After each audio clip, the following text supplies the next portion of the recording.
L'illusion du pouvoir. Max et les symboles. Max était un stratège en marketing digital réputé dans la scène effervescente de San Francisco.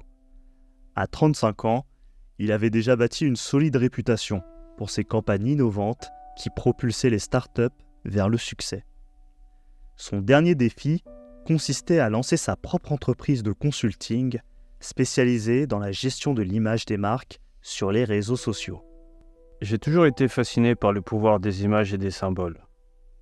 Je suis convaincu par les principes de la loi de Robert Greene. Je crois fermement que la perception visuelle d'une marque est essentielle pour son succès. Avec mon équipe de créateurs talentueux, je vais explorer sans cesse de nouvelles stratégies pour utiliser les symboles afin de captiver et engager les audiences en ligne.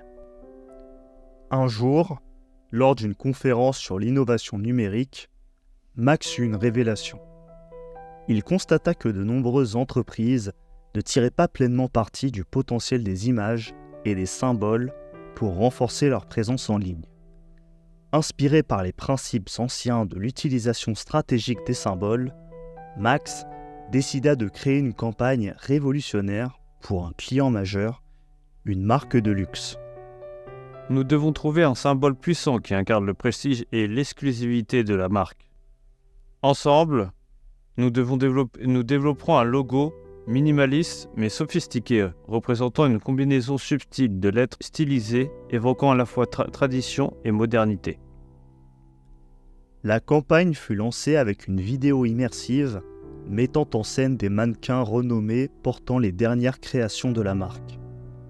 Le logo était discrètement intégré à travers tous les supports de communication, des réseaux sociaux aux publicités en ligne. En quelques semaines, la marque attira une clientèle haut de gamme, sensible à l'esthétique et à la sophistication véhiculée par les images soigneusement choisies. Pour moi, le succès de cette campagne ne se mesurait pas seulement en termes de retombées financières. C'était la preuve vivante de l'efficacité des principes intemporels de communication visuelle. En respectant la loi de Robert Greene, nous avons su créer une aura de mystère et d'exclusivité qui a captivé notre audience et renforcé la position de la marque sur le marché. À mesure que sa réputation grandissait, Max devint une figure incontournable dans le monde du marketing digital. Il continuait à développer des campagnes innovantes qui mariaient habilement technologie moderne et principes anciens de persuasion visuelle. Son entreprise prospéra, non seulement en termes financiers, mais aussi en impact positif sur les marques qu'il conseillait. Dans un monde où les images et les symboles jouaient un rôle prépondérant, Max avait réussi à utiliser cette loi fondamentale pour élever non seulement sa propre entreprise, mais aussi les marques qu'il conseillait vers de nouveaux sommets d'influence et de succès. Donc voilà, c'était un petit exemple pour nous mettre dans le bain de la loi numéro 37, jouer sur le visuel de Robert Greene. On vous laisse avec l'intro et on se dit à tout de suite pour l'épisode du Mirador. Bienvenue au Mirador, le podcast qui te fait prendre de la hauteur sur ta vie pour t'aider à développer et nuancer ta vision du monde. Prends place et fais-toi ta propre opinion sur différentes thématiques. Philosophie, santé, actualité ou encore relations hommes-femmes. Ici, pas d'interdit. On ne sera peut-être pas d'accord sur tout, mais t'inquiète pas, ça va bien se passer. Avant de vous laisser avec votre épisode, on a créé une adresse mail, lemiradorpodcast@gmail.com, pour être en interaction directe avec vous et avoir vos retours. N'hésitez pas à liker, partager, commenter et on se dit à tout de suite. Alors Nat, dis-nous, je sais que dans la loi 37, il n'y a que des respects de la loi. Est-ce que tu peux nous donner le premier exemple ? Alors la loi 37, oui, c'est donc jouer sur le visuel. Je pense que je vais juste lire le principe pour poser le sujet. De toute façon, vous l'avez un peu deviné en lisant en écoutant cette histoire. Alors, le recours à des images frappantes et à des gestes symboliquement forts crée une aura de pouvoir. Tout le monde y est sensible. Mettez-vous en scène, choisissez des symboles visuels impressionnants qui grandissent votre présence. Ébloui par l'apparence, nul ne prêtera attention à ce que vous faites réellement. Et le premier exemple de cette loi, C'est une mise en application parfaite de ce principe. C'est une histoire qui nous est racontée d'un médecin qui s'appelle Waisleder, qui exerçait dans les années 1780 à Berlin, et qui était connu pour avoir une pratique médicale assez bizarre, assez étrange, et du coup qui attirait pas mal de monde. Et On pourrait dire assez lunaire, quoi. ouais, c'est ça. Et donc on disait même de lui que il pratiquait des miracles. Et l'idée de sa pratique, elle reposait sur le fait d'exposer les malades directement aux rayons lunaires. Si bien qu'on a fini par l'appeler le Docteur Lune. Donc en général, c'était plutôt les gens de basse classe qui allaient le consulter. Il consultait dans une ancienne brasserie. C'était plutôt les aveugles, les boiteux qui venaient le voir.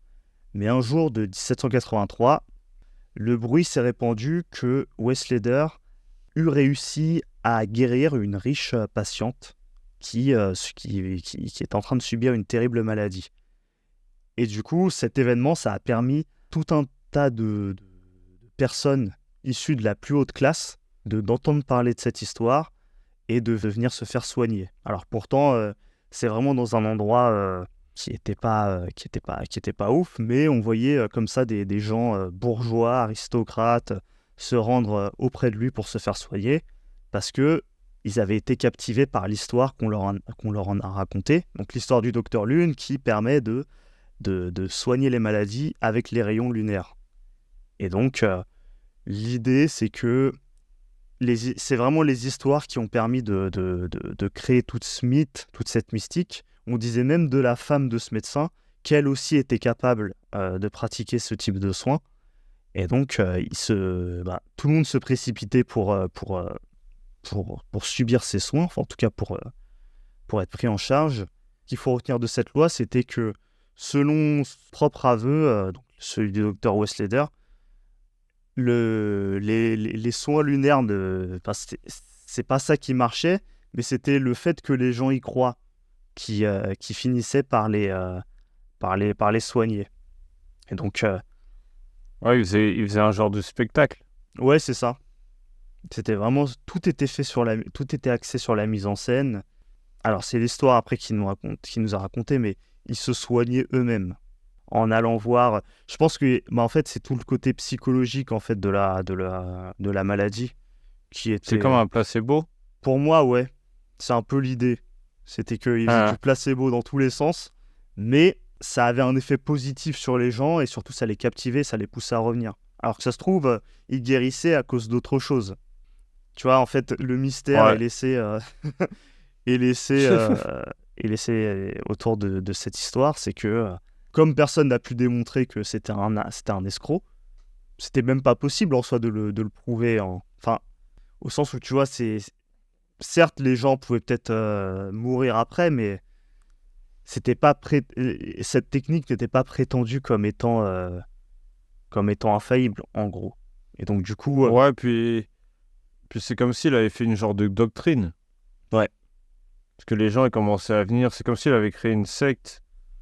Ouais, c'est ça. À la croyance de la lumière de la lune et tout, il y a ces incantations. Parce qu'avec le spectacle, il était là en train de faire des gestes bizarres, à faire des incantations, comme si c'était, ouais, je sais pas, un magicien, tu vois. Ouais. Un genre de sorcier, le mec. Et puis, il y a tout un imaginaire mystique derrière la lune. Donc, les gens pensaient à toutes les histoires qu'ils ont pu entendre, les divinités et tout. Et donc, ils se disaient que d'être touché par ces rayons lunaires, bah, ça suffit à pouvoir, en tout cas, être béni quelque part. Et donc, à pouvoir guérir plus facilement. Bah, c'est une histoire c'est une histoire assez marrante. Et c'est vrai qu'on nous raconte, en lisant en tout cas cette loi, ça m'a fait penser à...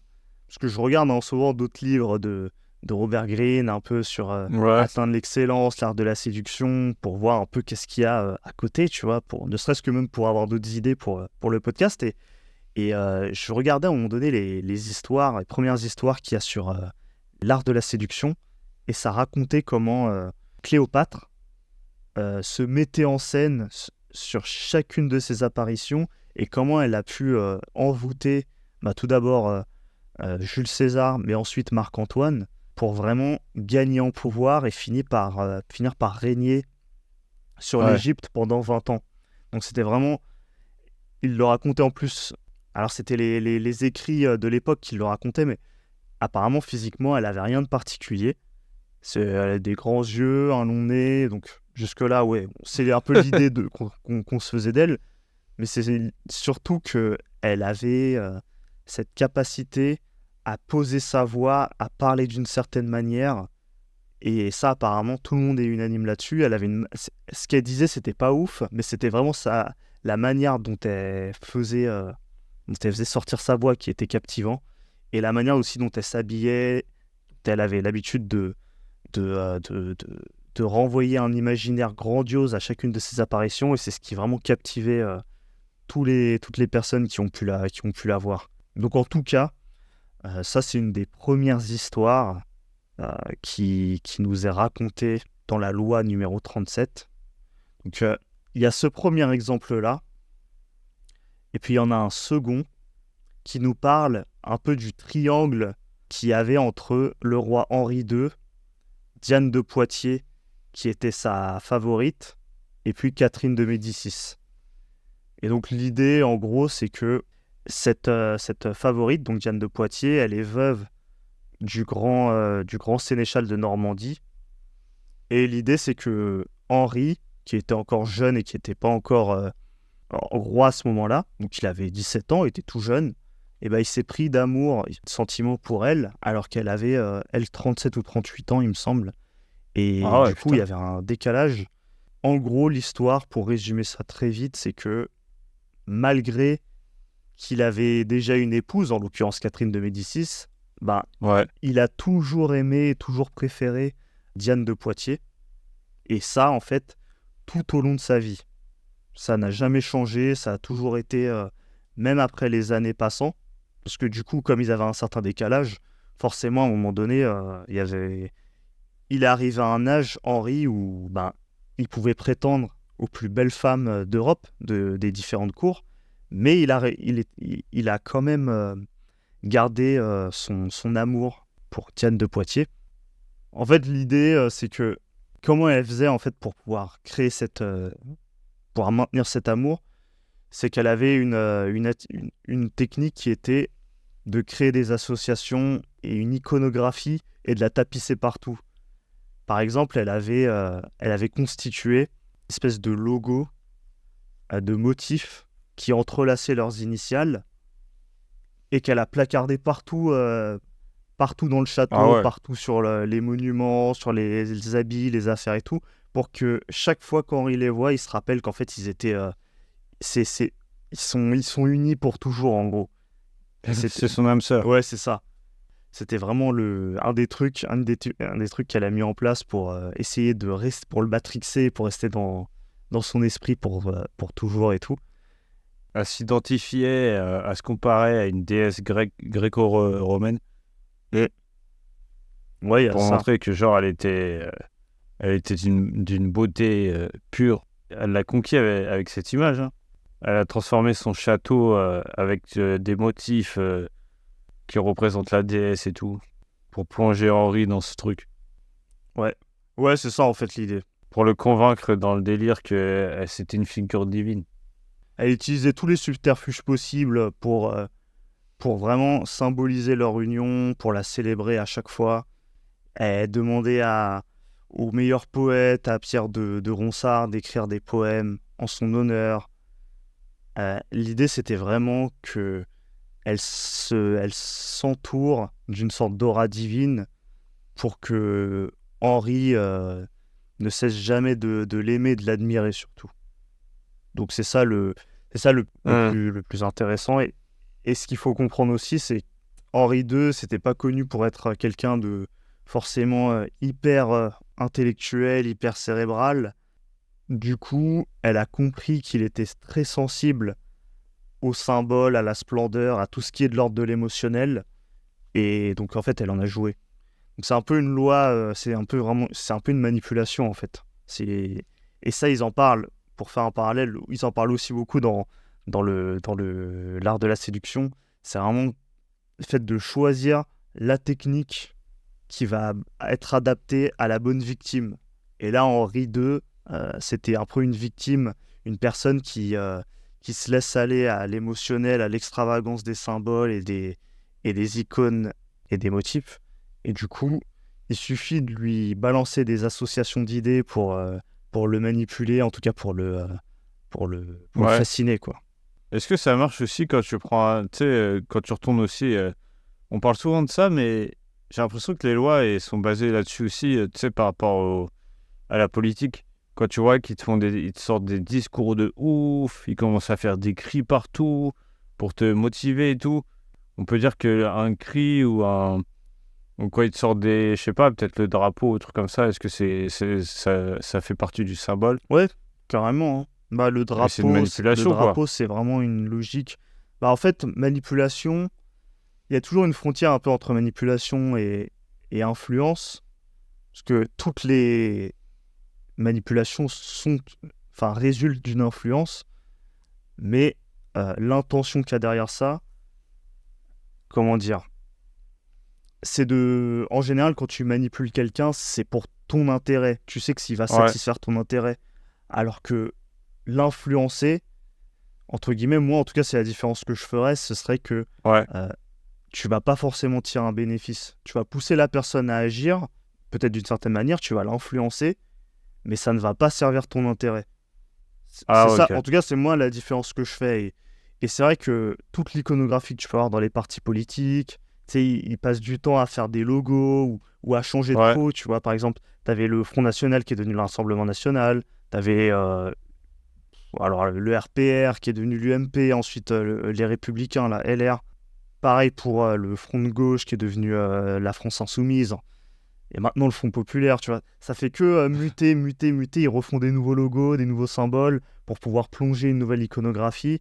ouais. Et parfois, derrière chaque iconographie, tu as une espèce de mythe qui est associé. Et quand le, le mythe ne marche plus, bah, il faut savoir en Ouais. changer, Arrêtez. ouais, muter. Et c'est ce qu'on peut voir à travers. Tu as aussi les marques qui font ça, hein, qui changent de logo, Ouais, il y a pas longtemps, qui il y a Decathlon, disparaissent. je Ouais. crois, qui a changé Mhm. son logo en plus. Ouais, Decathlon qui a changé. T'as plein de marques qui changent. En fait, t'en as qui changent de manière subtile et t'en as qui attendent un bon moment et ensuite qui changent d'un coup. Ça permet de repartir sur de nouvelles bases. T'as Deezer aussi qui a fait un gros changement. L'idée, c'est que ça permet de plonger dans un nouvel imaginaire. Tu dis, waouh, Ouais. c'est stylé. Tu donnes ton avis. T'es en mode, waouh, il y a un côté mystérieux. Il y a un côté Ouais, c'est vraiment pour capter la invitation à la personne, quoi. découverte. Ouais, c'est ça. Parce que moi, même avec le truc de politique, moi ça m'a fait penser, tu sais, je me rappelle toujours ce truc. C'était en 2017, quand Macron, il est là à crier du «C'est notre projet!» Mm. Ouais. C'est vraiment le symbole fort pour dire «Ouais, on est ensemble, les mecs!» Ouais, lui, il a totalement joué sur ça. Il a joué sur le Ah ouais. côté ni droite ni gauche. Enfin, je Et vais même mettre le centre et tout. quand tu voyais les gens, tu leur demandais pourquoi tu votes pour lui, qu'ils étaient là à dire «Ouais, il est jeune, c'est renouveau», tu vois. Même ça, c'est un symbole du fait que comme il arrive, il est plus jeune que les autres, Mm. pourquoi pas voter pour lui, tu vois. Ouais, Il a joué sur ça aussi. ouais, c'est ça. Lui, c'est obligé qu'il a lu Robert Greene. Ouais, bah lui, il a tout lu. Lui, il a lu le Prince. Il a lu. À mon avis, ça se trouve, il a même lu Balthazar Gracian. Il a tout lu, lui. Ouais, si ça se trouve, à Sciences Po, il leur pose juste le livre de Robert Greene, c'est... Possible, hein. Parce qu'en vrai, de toute façon, c'est un livre qui est souvent. C'est un peu un incontournable. Donc, ça m'étonnerait pas. Mais est-ce que toi, t'as déjà fait appel à cette loi, toi? Est-ce que tu t'as déjà fait un truc comme ça? Ouais, je m'étais noté, en parlant tout à l'heure, je m'étais noté, il y a une image qui m'est revenue en tête, c'est qu'à un moment donné, je faisais un truc, c'était que je portais une bague. Putain, comment il s'appelle ce doigt là? À mon Annulaire? annulaire, ouais. Je portais une bague à mon annulaire gauche. Et du coup, les gens me demandaient souvent, enfin, il y a certaines personnes qui souvent se demandaient, parce que du coup, quand tu portes une bague là, en général, c'est l'alliance, c'est parce que t'es marié, Ouais, tu vois. Et j'ai remarqué, au début, en fait, moi, je la portais là. Pourquoi? Parce que la bague que je portais ne rentrait que dans ce doigt-là. Par exemple, donc t'as fait mon exprès. annulaire droit, ça ne rentrait pas. Ou ou un Ouais, autre c'est doigt. chelou. Ouais, c'est bizarre. C'est-à-dire que ton doigt est un annulaire qui est plus gros que l'autre. Et ouais, tu le suis comme ça. Tu vois, c'est bizarre. Hein. Mais et du coup, enfin, je crois que ça rentrait si je forçais, mais j'arrivais pas à la retirer après sur le droit. Alors que le gauche, je sais pas pourquoi, ça a toujours été plus simple. Donc je l'ai gardé là, je la portais comme ça et tout. Et j'avais remarqué qu'il y a souvent, et comme par hasard, ça trompe pas, c'était souvent des meufs qui me demandaient ah, mais t'es marié? Ah, mais t'as une meuf? Enfin, t'as une femme et tout, t'es quelqu'un. Ouais. Et j'ai remarqué, ça faisait travailler. On dirait trop une technique de Waouh. PUA de mes couilles et tout, mais j'ai. Technique de drague ou quoi Mais là? en fait, c'était pas pour ça au début. Et à l'après, je me suis dit, bah tiens, je vais la garder comme ça. Ça fera un icebreaker quoi, pour taper la discute. Je me suis dit, c'est Ah toujours ouais. ça de gagner. En plus, je peux pas la mettre ailleurs, donc voilà. Et plus, je l'aime bien, donc. Mais en fait, l'idée, c'était que souvent, ça motivait les discussions où ça créait un espèce de secret. On se demandait, parce que tu vois, j'étais jeune et tout, je me disais, ils se disaient, mais il est marié aussitôt? Mais est-ce qu'il a des gosses? Et il y a même des meufs, des fois, il y avait des rumeurs qui couraient comme quoi j'avais un gosse et tout, que j'étais marié. Et j'étais Waouh. mort, tu vois, je me disais. Ah, c'est trop puissant. Avec juste une bague, t'as rien fait, t'as Ouais. rien Le dit. fait de la porter là, rien que ça les gens, ça les fait travailler. Et le fait de faire travailler l'imaginaire des gens, mine de rien, tu sais, c'est quelque chose d'assez fort. Hein. Ah, mais c'est fou quand même de se dire que juste avec une bague, ils se sont posés des milliards de questions sur toi. Toi, Ouais. t'as rien demandé, tu vis ta vie. Et eux, ils ont pas de vie en fait. Eux, il faut qu'ils regardent les autres. Bah oui, tu sais, ils ont besoin de parler, de blablater. À chaque fois dans les groupes sociaux, c'est ça, faut colporter des rumeurs, tu vois. C'est un truc qui Ouais, c'est un permet truc de d'unir les ouf. groupes quelque part, de Ouais. bitcher sur les gens et tout. Et du coup, en repensant à ça, je dirais que je me suis dit, c'est fou parce que ça marche.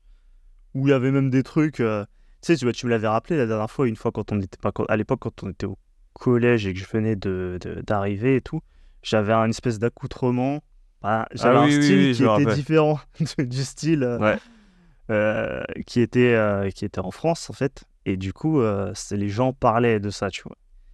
Mais d'ailleurs, je crois que c'est une vraie technique en plus chez les gens, chez les mecs de la séduction et tout, le fait de porter des vêtements bizarres, des artifices pour faire que les gens se posent des questions.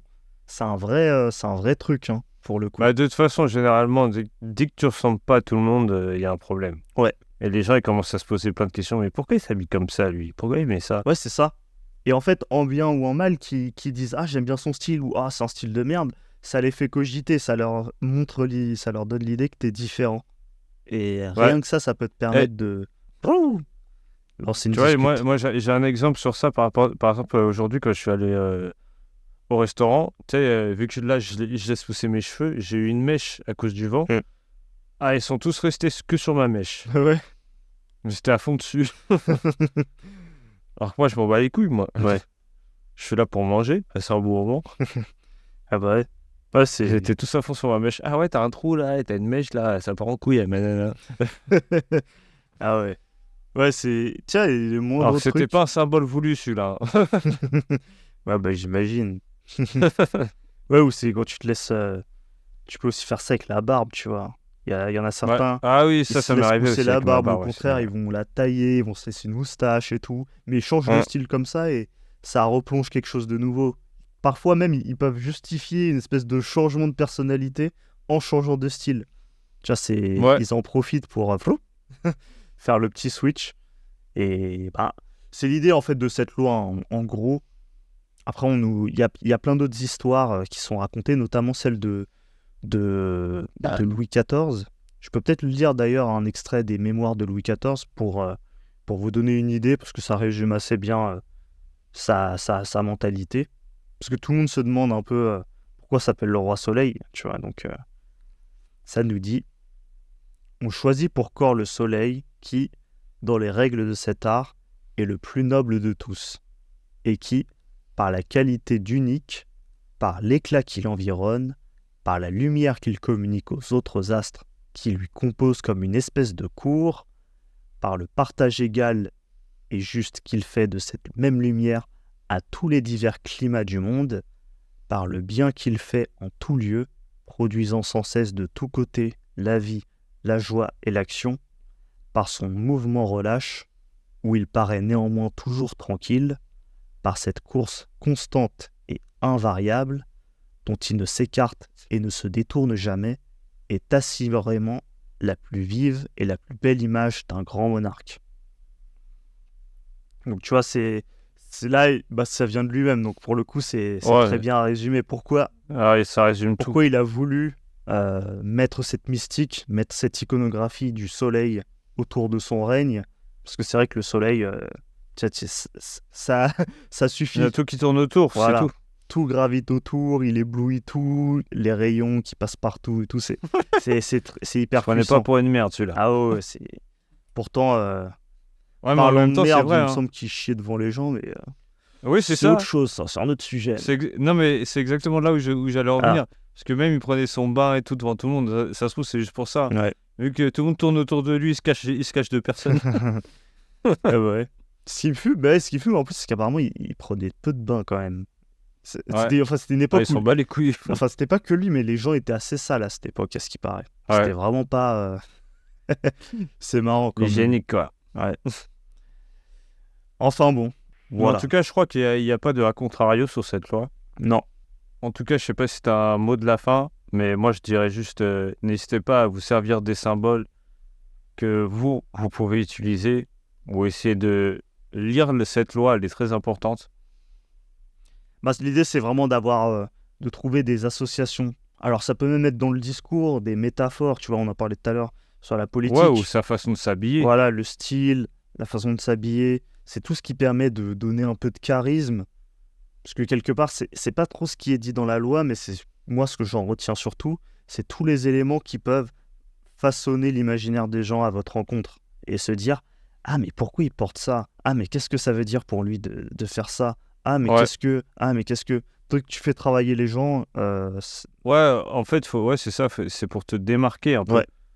Parce que quand tu regardes bien dans la société, la plupart des gens, ils ont quasiment tous les mêmes coiffures, les mêmes vêtements. Alors que Totalement. si tu arrives à sortir de ce truc-là, alors là, tu as tout gagné parce que les gens ils vont commencer à s'intéresser à toi parce que justement, tu n'es pas comme tout le monde. Ouais, c'est ça. On aurait pu citer même, par exemple, une société comme Apple qui est basée sur ça, tu vois. C'est vraiment... Toute sa logique, c'est le think different, tu vois. C'est ce qu'avait instauré Steve Jobs quand il était revenu. Mais c'est le fait de ne pas faire comme les autres, de révolutionner les usages, de ne pas vouloir se mettre dans la norme. C'est vraiment quelque chose qu'on retrouve très souvent chez les gens qui font de belles choses, tu vois. Qui font de grandes choses. Ouais. C'est vraiment remettre en question l'ordre établi tout en